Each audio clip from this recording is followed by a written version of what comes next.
Seguimos o nosso estudo das relações do empreendimento florestal com a comunidade, né, particularmente com a cidade ou algum povoado que está próximo.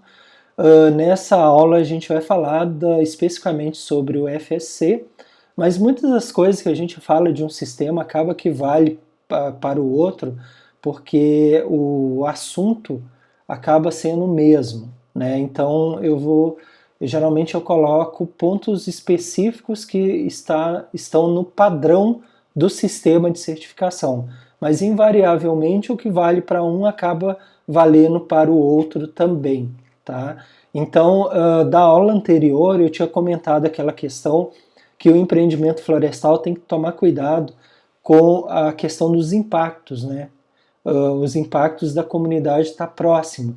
Então, no exemplo que eu falei de caminhões circulando, então geralmente estradas de chão, impactando e dificultando a vida de alguns moradores. Então a empresa tem que fazer esse estudo do horário que está sendo passado, os caminhões, né, se está gerando algum tipo de desconforto, e também promover todas as formas de interação com a comunidade.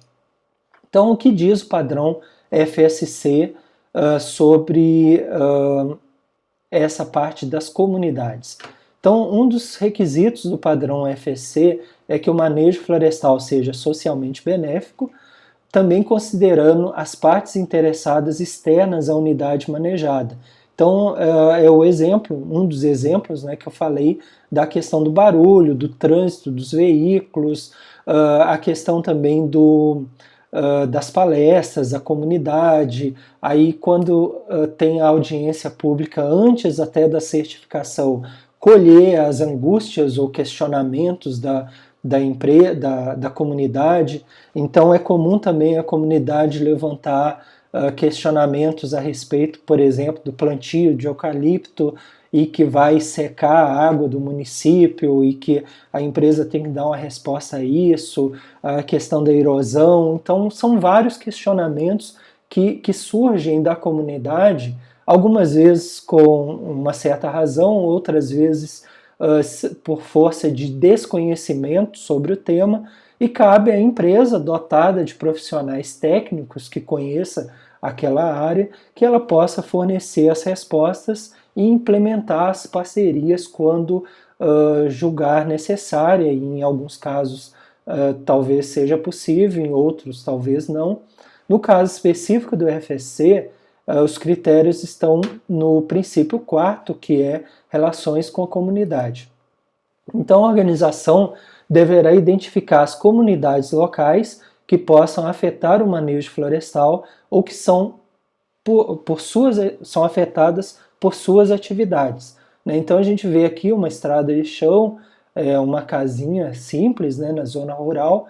Imagine que aqui passe, né, muitos veículos fazendo barulho, e passando a noite, por exemplo. Imagina o incômodo que isso vai causar a essas pessoas. Então isso tudo tem que ser dimensionado, né? Há a possibilidade da empresa fornecer algum tipo de trabalho para esses moradores que já estão próximos aqui, que podem até visualmente detectar qualquer anormalidade na região, como focos de incêndios ou invasão criminosa. Então é o mesmo princípio lá dos povos indígenas e comunidades tradicionais, tentar trazer essas pessoas para a organização como parceiras, né? Então contribuir para manter ou aumentar o bem-estar socioeconômico dessas comunidades.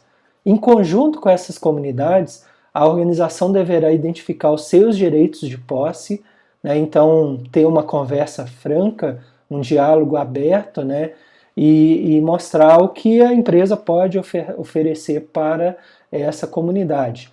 Acesso ao uso dos recursos florestais, dos serviços ecossistêmicos e os direitos e obrigações legais que se aplicam no tocante ao manejo florestal. Por exemplo, aqui uma área de viveiro florestal, né? Então a empresa poderia, numa das parcerias, auxiliar com conhecimento os moradores próximos a ter a sua própria horta ou para plantar algum tipo de cultura, por exemplo, ou ter um conhecimento de como funciona no viveiro, eventualmente até contratar alguém para fazer parte, até porque moram próximos, então talvez seja até mais interessante para a empresa. Então ela deve pensar de acordo com a sua realidade, é sempre bom dizer isso, que às vezes o que vale para uma não vale para outra, né? Sempre pensar em relação à sua realidade o que pode ser feito, ok? Então, na próxima aula, a gente segue falando sobre relações com a comunidade, enfocando um pouco mais o sistema PFC e CERFLOR. Aqui temos as nossas redes sociais, os nossos contatos, caso vocês tenham alguma dúvida ou queiram conhecer um pouco mais do nosso trabalho. Então, aguardo vocês na próxima aula.